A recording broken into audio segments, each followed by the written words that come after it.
और बहुत सारे हमारे जो दर्शक हैं वो ऑलरेडी जुड़ने लगे हैं यूट्यूब के माध्यम से और जो है अपना सवाल पूछ रहे हैं। और मिर्जा इंटरनेशनल को लेकर के आज शू सेक्टर पे हम विस्तारपूर्वक चर्चा करेंगे। और ये देखिए जरा, लगातार दूसरे दिन हम देख रहे हैं फुटवेयर स्टॉक्स में तेजी देखने को मिल रही है। कल हमने देखा था Khadim India, liberty shoes, Mirza international, यहाँ पर जो है अपर सर्किट लगते हुए दिखाई दिए थे और 20-20% की तेजी देखने को मिली थी। वहीं अगर खासतौर से लिबर्टी शूज़ की बात करें तो सिर्फ 14 कारोबारी सत्र में 45% से ज़्यादा की तेजी यहाँ पर जो है देखने को मिली। अब सवाल ये तेजी आ क्यों रही है? तो आपको बता दें कि सोमवार को ताइवान की कंपनी पॉचिन ने तमिलनाडु की सरकार के साथ एक करार किया है और ये करार किया गया है कि 2302 करोड़ रुपए की लागत से तमिलनाडु में फुटवेयर प्लांट लगाया जाएगा। और इसके अलावा भी कई सारे 6 अन्य बड़े जो दिग्गज ग्लोबल प्लेयर्स हैं फुटवेयर इंडस्ट्री में, वो भी तमिलनाडु में प्लांट लगा रही हैं। इसके अलावा आपको बता दें कि जो तमाम कंपनियों की चाइना प्लस पॉलिसी है उसके तहत बहुत सारी दिग्गज जो शू कंपनियां हैं वो भारत के अंदर आने वाले दिनों में निवेश करने वाली है। नाइके, एडिडास, पूमा और रिबॉक भी भारत में अब निवेश करने की तैयारी में है। तो इससे ओवरऑल फुटवेयर इंडस्ट्री को लेकर के हम देख रहे हैं कि एक मोमेंटम बनता हुआ दिखाई दिया है। इसके अलावा फुटवेयर उद्योग को यह भी उम्मीद है कि भारत की सरकार की तरफ से जो PLI मिलने वाला है उसकी भी संभावना काफ़ी बड़ी है। इसकी वजह से ये तेज़ी पिछले 2-3 दिनों में खासतौर से काफ़ी ज़्यादा बढ़ी है और कुछ एक शेयर जैसा कि हम बता रहे हैं 13-14 सत्र में ही 45-46% से ज़्यादा की तेज़ी वहाँ पर देखने को मिली है। इसके अलावा जिस तरीके से लोगों के अंदर ब्रांड्स के प्रति अवेयरनेस फैल रही है उसकी वजह से भी हम देख रहे हैं कि लोग ब्रांडेड जूते ज़्यादा खरीद रहे हैं और डिमांड काफ़ी ज़्यादा बढ़ रही है। और नॉन लेदर सेगमेंट में खासतौर से ये डिमांड बढ़ती हुई दिखाई दी है और नॉन लेदर सेगमेंट का हिस्सा ओवरऑल शू इंडस्ट्री में करीब 85% के आसपास का है। तो उसकी वजह से यहाँ पर हम देख रहे हैं कि एक मोमेंटम बनता हुआ दिखाई दिया है। एक एक करके जरा डेली चार्ट हम चाहेंगे कि दिखाए जाएँ जो तमाम दिग्गज कंपनियाँ हैं उनके, और डेली चार्ट अगर हम स्क्रीन पे दिखा सकें तो कि किस तरीके से पिछले 2 दिन में 3 दिन में किस तरह की तेज़ी यहाँ पर देखने को मिली। ये देखिए, ये आप खादिम का शेयर देख रहे हैं कि किस तरीके से ऊपरी स्तरों से गिरावट आई थी, पिछले 2 दिन में क्या मोमेंटम बनता हुआ यहाँ पर देखने को मिल रहा है। इसके अलावा एक और शेयर आपकी स्क्रीन पर बाटा इंडिया का आप इस समय देख रहे हैं, यहाँ पर भी सब ऊपरी स्तरों से फिसले हैं और अब यहाँ पर जो तमाम पॉजिटिव खबरें आ रही हैं उसके चलते यहाँ पर मोमेंटम देखने को मिल रहा है। किस तरीके से यहाँ पर खरीदारी का माहौल देखने को मिल रहा है ये आपकी स्क्रीन पर आप देख सकते हैं। इसके अलावा लिबर्टी में खासतौर से हम देख रहे हैं कि अच्छी खासी तेज़ी, कल भी यहाँ पर एक अपर सर्किट लगता हुआ दिखाई दिया था। ये देखिए 2 कारोबारी सत्र में, हालांकि इसी तरह की रैली पहले भी यहाँ पर देखने को मिली है, लेकिन अब देखिए निचले स्तरों पर एक बेस बनाया और उसके बाद से किस तेज़ी के साथ 2 दिन के अंदर यहाँ पर शानदार मूव जो है आता हुआ दिखाई दिया है। मिर्जा इंटरनेशनल भी हम चाहेंगे कि एक बार आप लोगों को दिखाएं। यहाँ पर हम देखे थे कल यहाँ पर अपर सर्किट लगता हुआ दिखाई दिया था और आज यहाँ पर अच्छी खासी मोमेंटम जो है वो बनता हुआ दिखाई दिया है। तो इन तभी तमाम शेयरों में जो है पहले एक रैली आई, उसके बाद से एक गिरावट आई और फिर 2 दिन में शानदार तेज़ी। लेकिन क्या ये तेज़ी आने वाले समय में और ज़्यादा गहराएगी और ज़्यादा तेज़ होगी? क्या अभी भी इतनी 2 दिन की इतनी तेज़ी के बाद भी यहाँ पर कुछ शेयर ऐसे हैं जहाँ पर की खरीदारी के मौके बन रहे हैं? ये सब हमारे जो खास मेहमान आज के होंगे वो हमारे साथ जैसे ही जुड़ते हैं तो हम आपको बताएंगे कि करके कि क्या कुछ रणनीति होनी चाहिए। चलिए श्रीकांत जी हमारे साथ फाइनली जुड़ चुके हैं। श्रीकांत जी बहुत बहुत आभार, अभिनंदन, स्वागत आपका। बहुत देर से हमारे दर्शक इंतजार कर रहे थे और चलिए देर से सही आप जुड़े हमारे साथ। सबसे पहले तो जानना ये चाहेंगे सर कि अब बाजार की दिशा को कैसे देख रहे हैं? फिर से एक जो रुकावट बना हुआ था वहीं पर आकर के बाजार सुस्त हो जाता है, इस बार की कंसोलिडेशन में इसको पार करेगा या आपको लगता है कि अभी इन्हीं लेवल्स के आसपास जो है बाजार घूमता रहेगा? Good afternoon. तो देखिए विपुल जी, हमें लगता है कि ये जो मार्केट है इसमें अगर आप देखें तो ऐसा नहीं कि हमारे इंडियन मार्केट से एक रेंज के अंदर है, लेकिन इस मार्केट को अगर आप बाकी मार्केट्स के साथ कंपेयर करेंगे जैसे यूएस मार्केट से या यूरोपियन मार्केट से, यहाँ पे भी सिमिलर सॉर्ट ऑफ फॉर्मेशन है और उसका रीजन यही है कि कोई बड़े ट्रिगर्स शॉर्ट टर्म में हमें दिख नहीं रहे। अभी जो भी बड़ा ट्रिगर आ रहा है वो आएगा in the month of May में जब फेड की मीटिंग होगी तब जाके इंटरेस्ट रेट्स कैसे आते हैं क्या आते हैं उसके ऊपर रहेगा। इन बिटवीन हमें लगता है कि हर एक मार्केट उनके जो बड़े कंपनीज है यानी कि जो बड़े दिग्गज कंपनियां जो है जो इंडेक्स को कंट्रीब्यूट करती है, जैसे कि रिलायंस इंडस्ट्रीज के आज नतीजे हैं, मुझे लगता है कि इन नतीजों के बाद आईसीआईसीआई बैंक के नतीजों के बाद मार्केट में एक एक्टिविटी बनेगी। तब तक हमें लगता है कि मार्केट 17,500 और 17,700 के रेंज में ट्रेड करते हुए नजर आए। क्योंकि आपने बात दिग्गज कंपनी रिलायंस की है तो आपसे जानना चाहेंगे इस बार उम्मीद है कि रिलायंस के नतीजे अच्छे रहेंगे। आपकी क्या एक्सपेक्टेशन है? और अभी जो हमने देखा कि एक दबाव भी देखने को मिल रहा था रिलायंस के शेयरों में पहले, तो क्या अब यहाँ पर कोई अपॉर्चुनिटी आप खरीदारी की सलाह देंगे अगर 2-3 महीने का और नेक्स्ट क्वार्टर तक के लिए अगर कोई खरीदारी करना चाहे तो? और इस बार के रिजल्ट से क्या कुछ एक्सपेक्टेशन रिलायंस से आपकी है? बिल्कुल। तो देखिए, जो रिलायंस के नतीजे रहेंगे वो मुझे लगता है कि एज पर एक्सपेक्टेशंस होने चाहिए, क्योंकि कोई बड़ी बीट की एक्सपेक्टेशंस नहीं है। बट साथ ही साथ हमें लगता है कि जैसे धीरे-धीरे रिलायंस इंडस्ट्रीज ने अपने पोर्टफोलियो को रिटेल की तरफ खींचा है, हमें लगता है कि उसका बेनिफिट सर्टेनली रिलायंस को मिलेगा। साथ ही साथ टेलीकॉम बिज़नेस का भी सपोर्ट इसको मिलेगा। तो जो नंबर्स इनफैक्ट ऐसे मार्केट में जो थोड़े से खराब आ सकते थे या बिलो एक्सपेक्टेशंस या जो उनका एक्सपेक्टेशन था उसके नीचे आ सकते थे, उससे बेटर डेफिनेटली नंबर्स रहेंगे। और हमें लगता है कि इन लेवल्स पे Reliance Industries risk reward ratio basis पे बहुत ही एक स्ट्रॉन्ग कैंडिडेट है to buy and hold. Current level से कुछ 2300-2330 के लेवल्स है, लेकिन यहाँ से अपसाइड में कभी भी हमें लगता है कि 2800-2900 के लेवल्स आने वाले 12 महीने में दिखा सकता है, लेकिन शॉर्ट टर्म में शायद 2450-2500 के लेवल्स भी ये दिखा सकता है। तो करंट लेवल से भी खरीदे, और अगर कोई करेक्शन आता है अगर रिजल्ट के बाद, तो बिल्कुल लॉन्ग किया जा सकता है। जी, चलिए, अब हमारे साथ आज के पहले दर्शक जुड़ चुके हैं, उनसे बातचीत कर लेते हैं। हरे राम जी हमारे साथ जुड़े हैं। हरे राम जी नमस्कार। नमस्कार सर। कहाँ से बोल रहे हैं हरे राम जी आप? जी जी सर, कहाँ से? बिहार से सर, पटना बेटा से सर। बिहार से बोल रहे हैं? जी जी सर। अच्छा अच्छा, क्या करते हैं? सर ऐसे नॉर्मल काम करते रहते हैं, मतलब कि अपना कुछ काम करते हैं। अच्छा, चलिए, अच्छी बात है, अपना काम करते हैं, बहुत अच्छी बात है। बाकी सब ठीक बा? सब हालचाल ठीक बा आपका? जी जी जी जी सर, क्या? सब ठीक है, बढ़िया। चलिए, क्या प्रश्न है सर? प्रश्न है सर ये है कि थोड़ा पीसी को तो मैं ले लिया था, वो मिस्टेक से है जी। और मेरा विचार है कि उसको, मतलब कि उसमें हम 31% का अभी लॉस लिया है। अच्छा अच्छा। और 37.50 में मैं लिया था। अच्छा, और वो मिस्टेक कहा जाएगा सर, तो अभी जो उसका तो शायद 25.75 या 7 अब पीसी ज्वेलर्स के आपने 37 रुपए 50 पैसे पे शेयर लिए हुए हैं, 110 शेयर आपके पास है। इसके अलावा एनसीसी भी आपके पास है 109 रुपए पे है। जी जी, एनसीसी है सर। चलिए, इन दोनों पे हम जरा टिप्पणी ले लेते हैं। जी, आप पीसी ज्वेलर्स से सर आपको थोड़ा पहले अगर निकलना था तो निकल जाते आप, और बड़ी ज़बरदस्त पिटाई हुई है शेयर की। हालांकि श्रीकांत जी, काफ़ी सारे सवाल आते हैं और बहुत लोग तो काफ़ी ऊपर के लेवल पे जो है फंसे हुए हैं। अक्टूबर से हमने देखा कि 100 रुपये से गिरते गिरते गिरते अब यहाँ पे पहुँचा है, और एक समय तो हमने देखा था कि ये 20-22 रुपये तक भी पहुँच गया था। तो अभी क्या सलाह रहेगी? क्या अब नुकसान एक बार बुक कर लें इस तरह की कंपनियों को? जेम्स एंड ज्वेलरी सेक्टर पे ओवरऑल आपका व्यू क्या है? और दूसरी एनसीसी पे ये आपकी राय जानना चाहते हैं। बिल्कुल। तो देखिए, सबसे पहले तो मैं ये कहना चाहूँगा कि अगर आपको एज ए रिटेल इन्वेस्टर अगर आपको इस मार्केट में अगर इन्वेस्ट करना है, तो आप हमेशा उन कंपनीज को चुनें जहाँ पे मार्केट शेयर काफ़ी बड़ा हो और साथ ही साथ प्रमोटर्स की कोई पेडिग्री हो। अगर अच्छे प्रमोटर्स रहेंगे और अगर उनका बिजनेस भी उतना ही बड़ा रहेगा in terms of market share, तो डेफिनेटली मुझे लगता है कि आप अगर एक शेयर भी लोगे तो भी चलने जैसा है। तो हमें लगता है कि पीसी ज्वेलर्स, जैसे कि अभी काफी पिटाई हो चुकी है, लेकिन आपकी खरीदारी अगर आप देखें तो 37-38 की है, और अगर यहाँ से अगर ये स्टॉक शायद बढ़े या ना बढ़े, लेकिन मुझे लगता है कि करंट लेवल से भी इसमें से एग्जिट कर ले और आप इन्हीं पैसों को टाइटन में इन्वेस्ट कर सकते हैं, या तो टाइटन में आप शिफ्ट हो सकते हो। हमें लगता है टाइटन यहाँ से आने वाले 1-2 साल में काफी अच्छे रिटर्न्स देगा, और आप इसे एक्यूमुलेट करते रहिए। आप 1-2 शेयर 5, आप ये देखिए कि आप कितने इन्वेस्ट कर रहे हो, कितने पैसे इन्वेस्ट कर रहे हो। आप ये मत देखिए कि आपके पास कितने शेयर्स आ रहे हैं करके। अच्छा, एनसीसी हमें लगता है कि ये काफी अच्छा कैंडिडेट आपने चुना है, और हमें लगता है कि आने वाले 6 से 12 महीने में जितने भी इंफ्रा कंपनीज है या कैपिटल गुड्स के कंपनीज है, वहां पे अच्छे रिटर्न्स बनते हुए नजर आएंगे। तो आप इसे बिल्कुल होल्ड करके रखिए। कम से कम हमें लगता है कि 140 तक जा सकता है। ये कुछ मल्टी बैगर नहीं होगा, क्योंकि ऑलरेडी ये अपने वैल्यूएशंस के काफी क्लोज बाय ट्रेड कर रहा है, लेकिन ओवरऑल हमें लगता है कि आने वाले 6 महीने में इसका बिजनेस काफी अच्छा रहेगा। तो ये 130-140 के लेवल्स दिखा सकता है। तो एनसीसी में होल्ड कीजिए और पीसी ज्वेलर्स में से एग्जिट कर लीजिए। एनसीसी में होल्ड कीजिए, पीसी ज्वेलर्स में जो नुकसान हो रहा है सर एक बार बुक कर लीजिए। नुकसान गहरा भी सकता है, और उन पैसों को आप जो है कम से कम ऐसी जगह लगाइए कि जहां उम्मीद हो तेजी की। तो टाइटन जो है, जैसा आपको श्रीकांत जी ने सजेस्ट किया है, आप वहां पर पैसे लगा सकते हैं।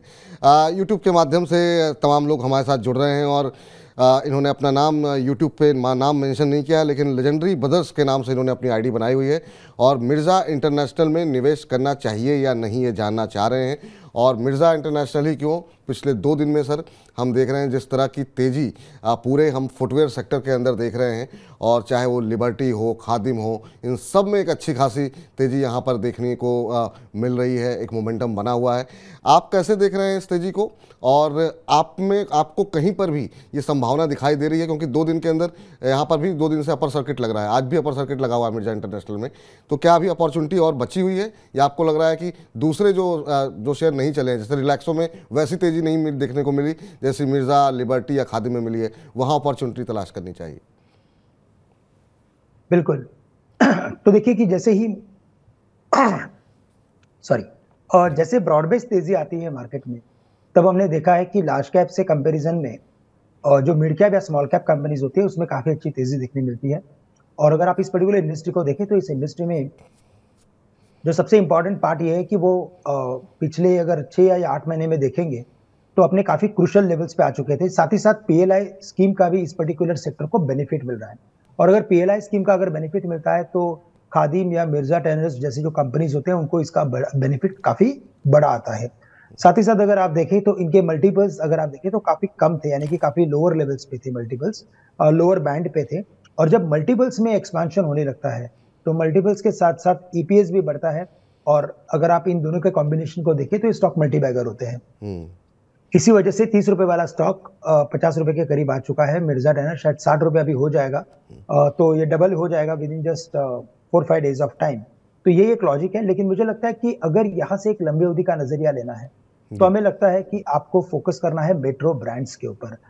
इसे आप खरीद के चल सकते हैं, या तो आप बाटा लीजिए, हमें लगता है, या तो कैंपस लीजिए। ये 3 स्टॉक्स में हमें लगता है कि आने वाले कुछ महीनों में अच्छी तेजी देखने मिलेगी, डाउनसाइड प्रोटेक्टेड रहेगी। अगर मार्केट में कोई भी खराबी अगर आती है तो भी इनमें डाउनसाइड काफी कम रहेगी, तो आप इनमें फोकस कीजिए। मिर्जा टेनर्स या खादिम मुझे लगता है कि एक शॉर्ट टर्म ट्रेड के लिए ठीक है, लेकिन इन्वेस्टमेंट करके चलना थोड़ा रिस्की हो सकता है। बिल्कुल, काफ़ी ज़्यादा तेज़ी यहाँ पर आ गई है, तो यहाँ पर अब एंट्री करेंगे तो नुकसान हो सकता है। और जरा हम चाहेंगे कि जो क्यों तेज़ी देखने को मिल रही है उसके जो ग्राफिक्स हैं, ग्राफिक्स के माध्यम से भी जो हमारे साथ दर्शक अभी जुड़ रहे हैं वो देखते रहें कि आखिर में ये मोमेंटम क्यों बन रहा है। तो कैंपस फुट में खरीदारी की सलाह है, आज हम देख रहे हैं 2% के आसपास की गिरावट देखने को मिल रही है।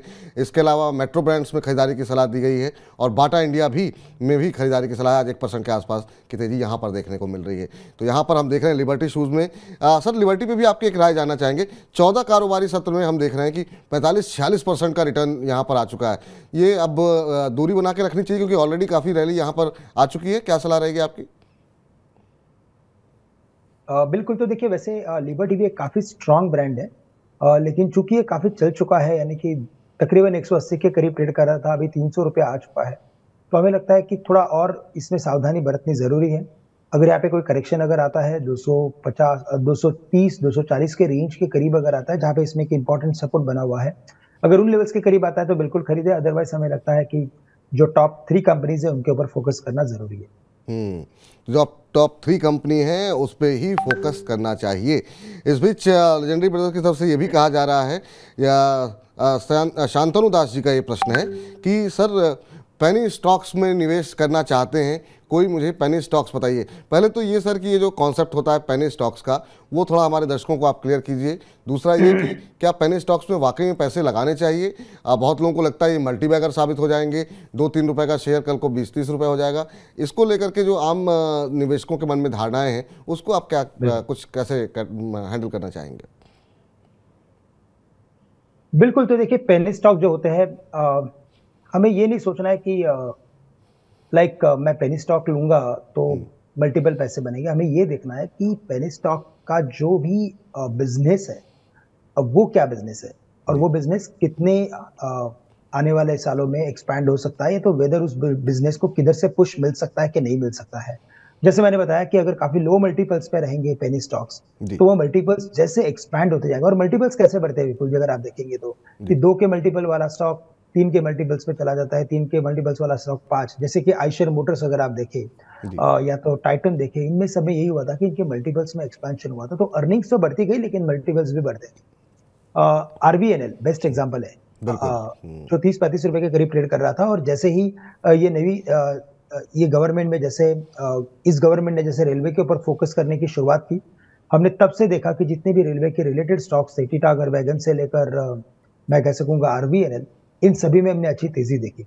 तो आपको ये देखना है कि पेनी स्टॉक का बिजनेस क्या है, वेदर वो बिजनेस बढ़ सकता है कि नहीं बढ़ सकता है, वो इंपॉर्टेंट है। और इसमें आपको काफी सारा वक्त भी देना पड़ता है। तो छोटे अमाउंट के साथ आप बिल्कुल पेनी स्टॉक्स ले सकते हैं, लेकिन हो सके उतना आप उस बिजनेस को स्टडी करने की कोशिश कीजिए। या तो आप किसी सोर्स को पकड़िए, या तो आप किसी ब्रोकर को पकड़िए, और फिर आप उस बिजनेस को समझ के उसमें इन्वेस्ट कर सकते हैं। ठीक। अभी जो कि इनका ये सवाल था, तो क्या इसका उत्तर देना चाहेंगे कि क्या कोई ऐसी छोटी कंपनी जिस पर आपने रिसर्च की हो, जो आपको अच्छी लग रही हो, जो भी हमारे दर्शक देख रहे हैं, उनको आप कुछ रिकमेंड करना चाहेंगे पेनी स्टॉक्स के नाम पर? बिल्कुल। तो देखिए, हम वैसे देखा जाए तो एक मार्केट कैप को फॉलो करते हैं, यानी कि 5,000 करोड़ से लेकर 25,000 करोड़ के जो मार्केट कैप के स्टॉक्स होते हैं, हम उन्हीं स्टॉक्स को ट्रैक करते हैं, या 25,000 करोड़ के ऊपर के भी स्टॉक्स को मार्केट कैप को ट्रैक कर लेते हैं। लेकिन चूंकि मैं टेक्निकल्स का भी थोड़ा सा सपोर्ट ले लेता हूँ, और टेक्निकल्स के बेसिस पे भी मैं कुछ स्टॉक्स रेकमेंड करता हूँ, जी। तो मुझे लगता है कि वहां पे आरवीएनएल ये एक ऐसा स्टॉक है कि जो 75-74 के करीब ट्रेड कर रहा है। पूरे सेक्टर में परफॉर्मेंस आ चुका है।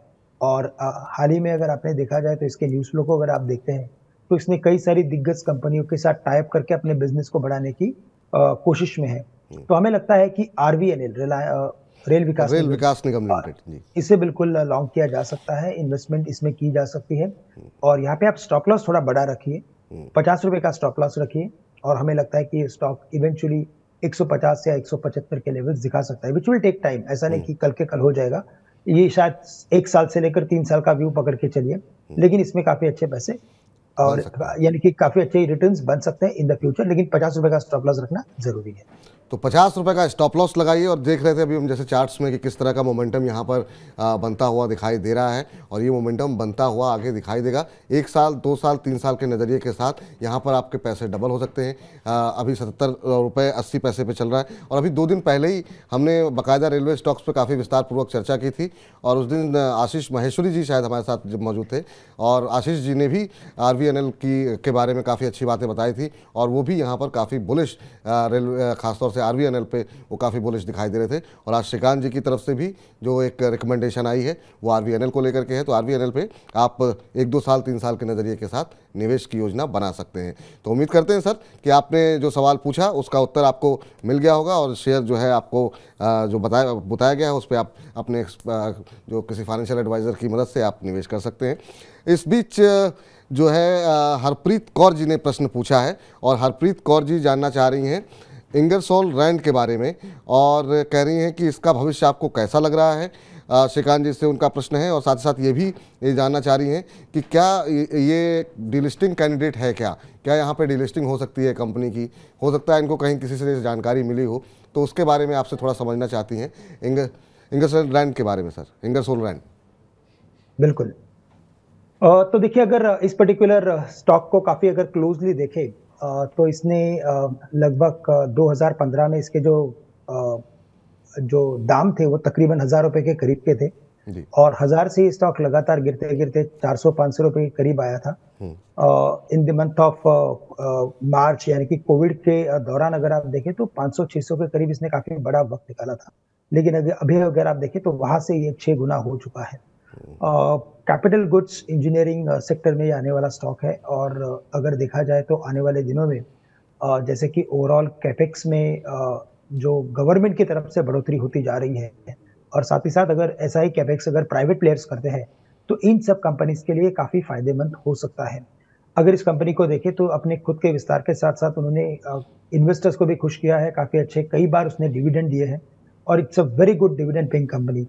तो हमें लगता है कि इसमें शायद बायबैक आए ना आए, इमीडिएट बेसिस पे बोलना काफी मुश्किल है, लेकिन हमें लगता है कि यहाँ से और भी इस पर्टिकुलर इन्वेस्टमेंट के ऊपर रिटर्न्स बन सकते हैं।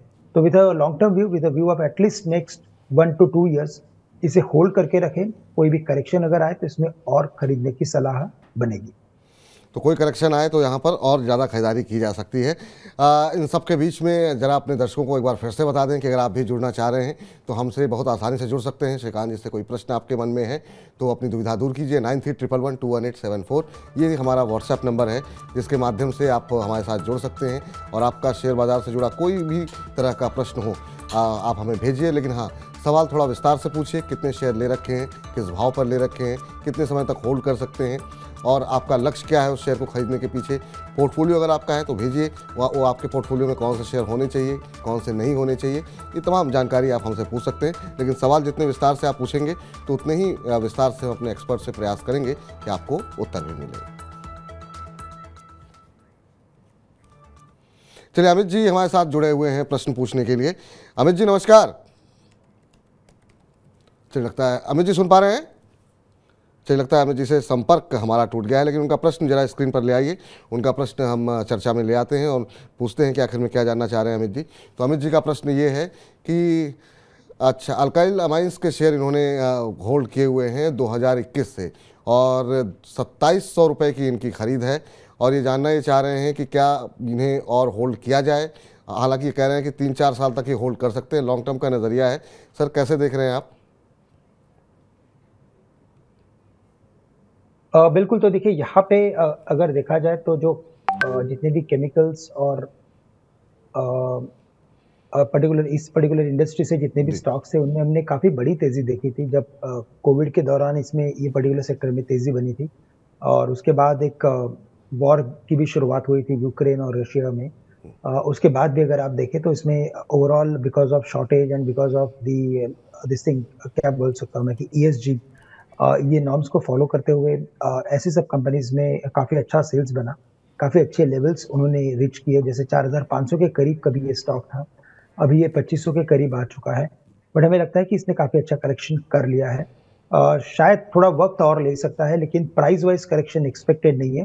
टाइम वाइज करेक्शन शायद थोड़ा और बढ़ सकता है और चूंकि इसमें एक फॉल जो हुआ है वो काफ़ी वर्टिकल फॉल था, तो हमें लगता है कि ये वापस एक बार एक अच्छे पुल बैक में या साइडवेज कंसोलिडेशन में कन्वर्ट हो सकता है।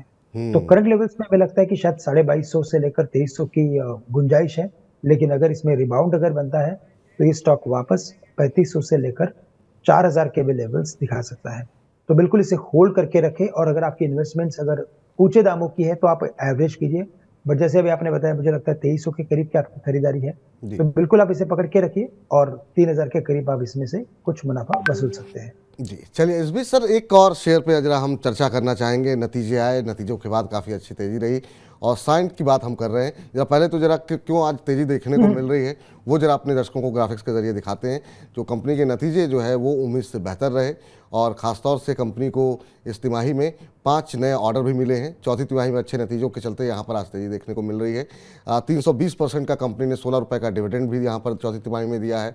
कंपनी का मुनाफा साल दर साल 14% बढ़ा है। वहीं कंपनी की आय में हमने देखा कि पिछले साल के मुकाबले 48% का इजाफा देखने को मिला और ये 1751 करोड़ डॉलर रही है। इसके अलावा कंपनी को 18.5 करोड़ डॉलर के करीब 5 ऑर्डर मिले हैं। तो ये वो तमाम कारण रहे हैं जिसकी वजह से आज यहाँ हम देख रहे हैं कि अच्छा खासा मोमेंटम बनता हुआ दिखाई दिया है। सर अभी हम देख रहे हैं 7% के आसपास की तेज़ी इस समय भी देखने को मिल रही है। अब 1164-1165 के आसपास क्या रुझान आप देख रहे हैं? और बाजार में हमने देखा आईटी कंपनियों में जो गिरावट देखने को मिली नतीजों के बाद, खासतौर से इन्फोसिस में, यहाँ पर पिछले कुछ सत्रों से देखें तो हम लगातार एक अपमूव देख रहे हैं चार्ट्स पे। अगर आप देख पा रहे हो तो आप कैसे देख रहे हैं? आप जो कि तकनीकी रूप से भी पढ़ते हैं और फंडामेंटली भी, तो पहले तो नतीजे आए, फंडामेंटली अच्छी बात है, और जो चार्ट्स है वो क्या कुछ कह रहे हैं? बिल्कुल, तो देखिए चार्ट तो काफ़ी क्लियरली ये इंडिकेट कर रहा है कि करंटली ये जो स्टॉक है वो अपने रेजिस्टेंस के करीब आ चुका है। अगर आपके पास अगर इन्वेस्टमेंट्स है 800 रुपये के, 900 रुपये के, तो मुझे लगता है कि उनमें आप मुनाफा वसूल सकते हैं, क्योंकि अगर आप पिछले साल देखें तो पिछले साल यानी कि अक्टूबर 2021 में इसके जो दाम थे वो तकरीबन 1290-1300 के करीब के थे। उसके बाद एक बड़ा करेक्शन आया जो 700 रुपये तक इसे लेके गया था। अब जब तक ये 1300 के लेवल्स क्रॉस नहीं होते तब तक हमें लगता है कि स्टॉक थोड़ा और वक्त निकाल सकता है। तो करंट लेवल्स पे कुछ इन्वेस्टमेंट्स के ऊपर मुनाफा वसूले, लेकिन अगर इस पर्टिकुलर स्टॉक ने 1300 के लेवल्स को अगर क्रॉस कर लिया, यानी कि इसके ऑल टाइम हाई को अगर क्रॉस कर लिया, और साथ ही साथ विपुल जी अगर इस रिजल्ट के बेसिस पे अगर हमें शायद आने वाला जो रिजल्ट है वो और अगर अच्छा अगर आ गया, तो इस स्टॉक में इस कंपनी की री रेटिंग हो सकती है। तो इसी वजह से हमें लगता है कि 1300 के ऊपर वापस खरीदा जा सकता है, लेकिन करंट लेवल से कुछ मुनाफा वसूलें। हमें लगता है कि इवेंचुअली इस स्टॉक में जो वेव क्रिएट हुआ है वो ये इंडिकेट करता है कि शायद ये स्टॉक 1550 से लेकर 1600 के दाम दिखा सकता है। तो यहाँ पर अगर आप निचले स्तर पे पहले से निवेशित हैं तो जो है आप चाहें तो अपना मुनाफा बुक कर सकते हैं, लेकिन अगर ये 1300 के ऊपर जाता है तो उसके बाद से यहाँ पर एक मोमेंटम बनता हुआ दिखाई देगा और अगली तिमाही में रिजल्ट्स अगर अच्छे आए तो यहाँ पर री रेटिंग भी हो सकती है। तो 1300 के स्तर पर आप नज़र रखिए, उसके ऊपर जाता है फिर वहाँ पे खरीदारी कीजिए, और अभी अगर आप पहले से निवेशित हैं तो फिर आपको इन लेवल्स के आसपास एक बार चाहें तो अपना मुनाफा बुक कर सकते हैं। इस बीच जरा कुछ एक प्रश्न और ले लेते हैं। राहुल द्रविड़ जी कह रहे हैं कि HCL टेक के इन्होंने शेयर ले रखे हैं, 15 शेयर हैं 1080 के भाव पर और लंबी अवधि का इनका नज़रिया है।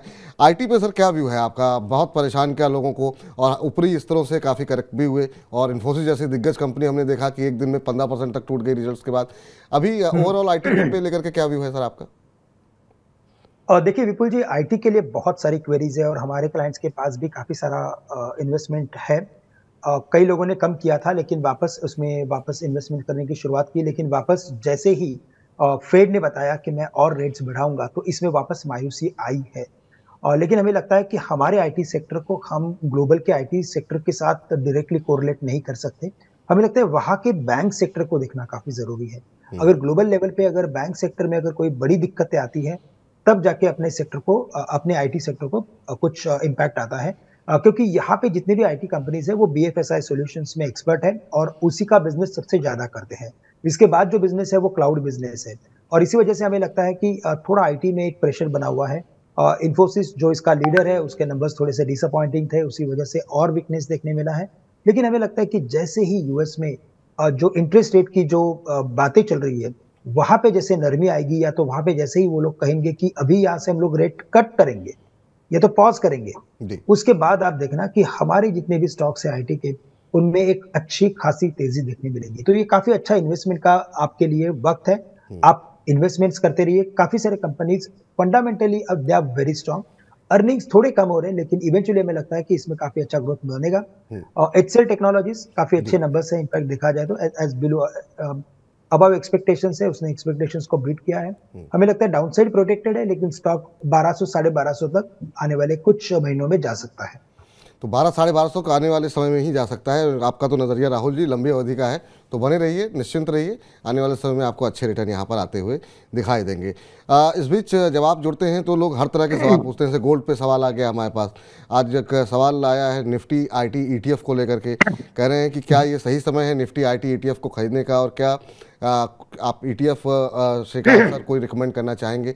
सर ETF को में निवेश को आप कितना सुरक्षित मानते हैं, किस तरीके से देखते हैं, और ख़ासतौर से क्या ये इंडेक्स में सीधे पैसे लगाने का जहाँ पे आप ज़्यादा जोखिम नहीं लेते हैं, ये सही तरीका है क्या? बिल्कुल। इनफैक्ट विपुल जी, हमारे पास ऐसे बहुत सारे क्लाइंट होते हैं और हर एक टाइप के क्लाइंट्स हम फेस करते हैं। या तो कोटक के पास है या काफी सारे जितने भी ब्रोकिंग फर्म है उनके पास होते हैं, और उनकी तरह तरह की उनकी खुद की एक्सपेक्टेशंस होते हैं। कई बार वो आके कहते हैं कि हमें हमारे बच्चों के लिए कुछ इन्वेस्ट करना है, यानी कि यहाँ से 10 से 15 साल का नजरिया लेके कुछ इन्वेस्ट करना है, तो क्या करें? तो तब हम उनको कहते हैं कि 10 से 15 साल में मुझे नहीं पता है कि यहाँ से इन्फोसिस रहेगा नहीं रहेगा, रिलायंस इंडस्ट्रीज का क्या परफॉर्मेंस रहेगा नहीं रहेगा, आई डोंट नो। बट एक मैं कह सकूंगा कि ये स्टॉक मार्केट जो है, या तो जो आईटी सेक्टर है वो बिल्कुल यहाँ पे रहेगा, ऑयल एंड गैस सेक्टर है वो यहाँ पे रहेगा, बैंक सेक्टर है वो यहाँ पे रहेगा। तो अगर आप जब इन चीजों को कंसिडर करें और अगर आपका लंबी अवधि का नजरिया हो, यानी कि मोर देन 5 इयर्स का नजरिया हो, तब आप ETF की तरफ झुकिए। और हमें लगता है कि बिल्कुल ETF आप एवरी करेक्शन लेते रहिए। जैसे कि आपको ट्रैक करना है कि IT का जो ETF है वो कभी 210 215 के करीब था, अभी 190 के करीब आ चुका है, तो आपको इन्वेस्ट करना जरूरी है। 10% का करेक्शन आ चुका है। तो कोई भी जब करेक्टिव मार्केट होते हैं, करेक्टिव फेजेस होते हैं मार्केट के, तब आप बैंक बीज ले सकते हो, यानी बैंक के ETF ले सकते हो, या IT के ETF ले सकते हो, या निफ्टी के ETF भी अवेलेबल है। और मुझे लगता है अभी तो हर एक सेक्टर के ETF बनेंगे, तो आपके लिए काफी अच्छा मौका है। आप ETF में इन्वेस्ट कीजिए, लेकिन आपका व्यू होना चाहिए कम से कम 5 साल से ऊपर का। जी, तो 5 साल से ऊपर का नज़रिया है। और आप बार बार इस टेंशन में नहीं रहना चाहते हैं कि शेयर देखें घटा कि बढ़ा, तो ये एक सुरक्षित निवेश आप मान के चल सकते हैं। और कंपनी तो आती जाती रहेंगी, लेकिन वो इंडेक्स, वो सेक्टर जरूर रहेगा। तो ये बहुत अच्छी बात आपने कही है। इस बीच वरुण वैश्य जी का एक प्रश्न आया है, और ये ONGC के इन्होंने 1000 शेयर ले रखे हैं और इनकी खरीद 148 रुपये की है। अब ये जानना चाह रहे हैं कि क्या मुझे अपना मुनाफा बुक कर लेना चाहिए, या मेरा नज़रिया काफ़ी लंबे समय तक का है, लॉन्ग टर्म व्यू है, मुझे अभी बने रहना चाहिए। ONGC पर आपकी सर 148 की खरीद है इनकी। बिल्कुल, तो मैं वापस यही कहना चाहूंगा कि अगेन ये गवर्नमेंट बेस्ड कंपनी है, गवर्नमेंट कंट्रोल के अंडर आती है, और साथ ही साथ अगर आप देखें तो इसके जो एक्सटर्नल फैक्टर्स है, जैसे कि क्रूड के दामों में गिरावट या बढ़ना, उसी के ऊपर इसका फ्यूचर डिपेंड होता है। तो हमें लगता है कि ऐसे स्टॉक से बचे, ऐसे इन्वेस्टमेंट से बचे, क्योंकि इवेंचुअली अगर कंपनी का परफॉर्मेंस भी अगर अच्छा है, लेकिन अगर इसमें कोई गवर्नमेंट की तरफ से अगर इसमें कोई इंटरवेंशन आता है, तो फिर इसमें आपके जो इन्वेस्टमेंट्स के जो रिटर्न्स होते हैं वो कम हो जाते हैं। तो मुझे लगता है कि करंट लेवल से भी एक बार ONGC में से एग्जिट कर लीजिए। आपकी इन्वेस्टमेंट आप किसी PSU बैंक में आप डाल सकते हो, बिल्कुल, जैसे कि स्टेट बैंक ऑफ इंडिया है। हमें लगता है कि फ्यूचर बैंक इंडस्ट्री के लिए काफ़ी सुनहरा है, तो आप स्टेट बैंक ऑफ इंडिया खरीदें, जो 530-540 के करीब मिल रहा है। ये स्टॉक हमें लगता है कि कम से कम आपको यहाँ से 25 से 30% के रिटर्न्स इन फ्यूचर दिखा सकता है। तो काफ़ी एक सेफ इन्वेस्टमेंट है इन्वेस्टमेंट करने के लिए। और ONGC में से मुझे लगता है कि शॉर्ट टर्म में शायद कुछ रिटर्न्स बने, लेकिन ओवर द पीरियड रिटर्न्स बनना काफ़ी मुश्किल है। सर बहुत सारी अच्छी कंपनियां, जैसा कि अभी श्रीकांत जी ने कहा कि आप यहां से एक बार निकल जाइए, और जो श्रीकांत जी की तरफ से रिकमेंडेशन दी गई है वहां अगर आप रुझान करेंगे तो आपको अच्छे रिटर्न आते हुए दिखाई देंगे। इस बीच विकास जी ने धन्यवाद कहा है श्रीकांत जी आपको कि आपने जो उनको सलाह दी है। आपका भी शुक्रिया विकास, हमारे साथ कार्यक्रम में जुड़ने के लिए, अपना प्रश्न पूछने के लिए। इस बीच ज्योतिन्द्र भगत जी ने प्रश्न किया है कि ग्रेफाइट इंडिया माफ़ कीजिएगा, इनका कहना यह है ग्रेफाइट इंडिया को लंबी अवधि के लिए निवेश क्या इसमें फ़ायदेमंद रहेगा। ग्रेफाइट इंडिया सर अभी 286 के आसपास चल रहा है, फ्लैट लगभग ट्रेड करता हुआ। आपकी क्या सलाह रहेगी? ऊपरी स्तरों से तो ये काफ़ी करेक्ट हुआ है, अगर एक साल के अंदर देखें तो इन लेवल्स पे कुछ गुंजाइश है? तो देखिए, ग्रेफाइट इंडिया या पकड़ लीजिए HEG है, या इस पर्टिकुलर सेक्टर से रिलेटेड जितने भी स्टॉक है, ये सब साइक्लिकल स्टॉक्स है। और साइक्लिकल स्टॉक्स में एक दौर आता है, उस दौर में तेजी बनती है, उसके बाद हमें लगता है कि इसमें फील्डिंग करनी पड़ती है, यानी कि आपको आपके इन्वेस्टमेंट्स को सिर्फ होल्ड करके रखना पड़ता है। और इसमें अगर आप देखें तो ये स्पेशल प्रोडक्ट में आता है। तो हमें लगता है कि it is better always to focus on lead companies या लार्ज कैप कंपनीज।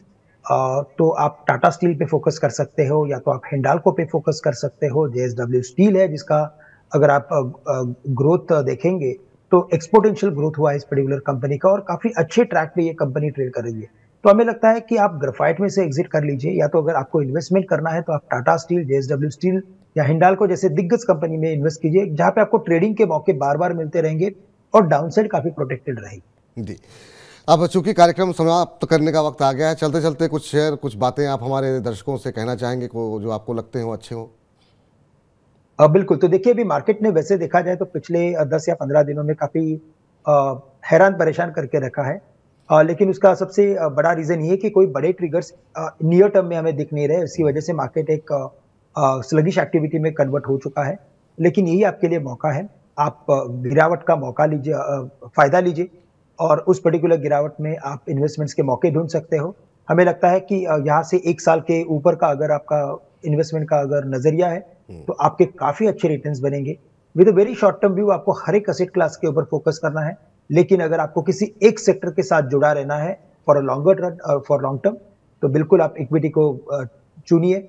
और हमें लगता है कि जो निफ्टी 50 के जो टॉप 10 कंपनीज है, अगर आप इनमें इन्वेस्टमेंट करते रहेंगे तो आने वाले 1-2 साल में आपके अच्छे रिटर्न्स बनते हुए नजर आएंगे। जी, कोई डिस्क्लोजर सर चलते चलते आपकी तरफ से?